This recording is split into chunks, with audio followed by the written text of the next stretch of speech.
Today we are making plum jam with honey. So this is how I turned these and these into that. So we're going to start off by going into my garden, and this is my plum tree and these are my very small plums. So I went out and collected as many as I could, and I got around about 1 kilogram of plums. So I started off by weighing them, and this was with the seeds in it, so I had to still go out and grab a bit more. So what we want to do is we want to grab 1 kilogram of plums. We want to wash them and pit them and then chop them up.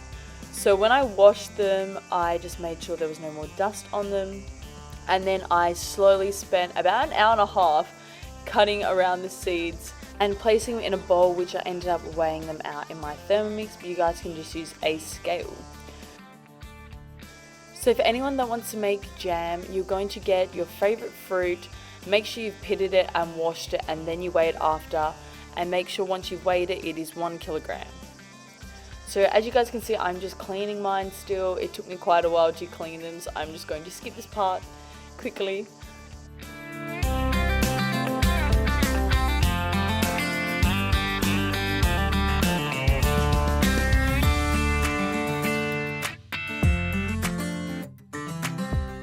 Finally, I finished cleaning the plums and pitting them, and then I took the seeds to the side. I washed them and wiped them and put them in a jar so they are ready to plant.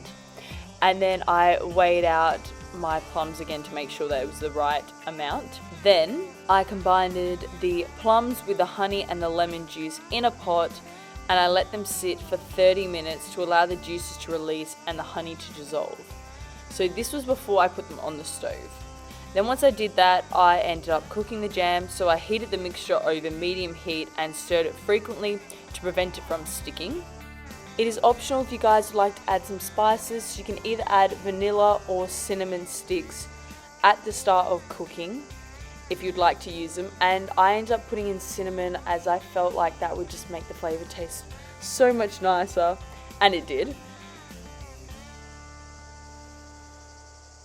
Then you're going to bring your batter to a boil and then reduce the heat and simmer gently for 30 to 45 minutes, making sure you're constantly stirring until it becomes thick.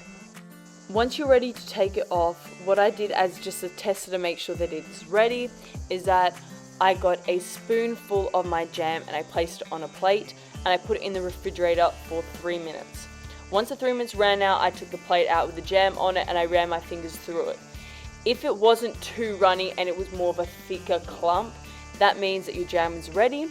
So then I sterilized some jars. So I did this by filling up a pot with some water. I made sure that the water became very hot and started boiling. I used some hot soapy water as well to just wash my jars, that they were sitting in the cupboard for quite a while now.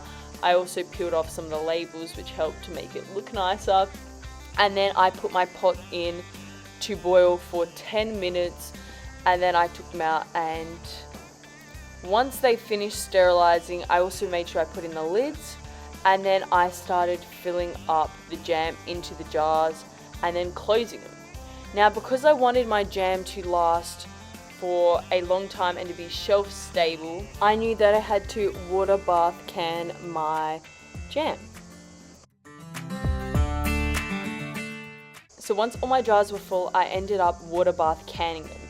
So what I did is I got some water that I had on the stove that was boiling, and I added my jars in. Once I sealed them, I cleaned the rims of them, had the lid on, and then I put them into the hot water for 15 minutes. Now it depends on your size, so you might have to Google to see, depending on each size, how long you should be water bath canning your jars. But I saw that for my size and for medium to small size jars, 15 minutes is more than enough. So once I did that, then I let them cool and I checked that the lids were sealed properly. And that should be safe now for long-term storage at room temperature for up to 1 year, as long as you don't open the jars. Otherwise, your jam will last 6 months unopened, being stored in the fridge. If you decide to not water bath can them and just to put the jam straight in the jars and then put them in the fridge. So that is what I did with all my plums that we had on our tree this year. It was our first year of harvesting that many plums, our first year in this house homesteading, so stay tuned for more videos of a first timer getting into their homestead. And I hope you guys try this out, make your own jam. It is one of the most exciting experiences to have. So I'll see you guys in the next video. Bye!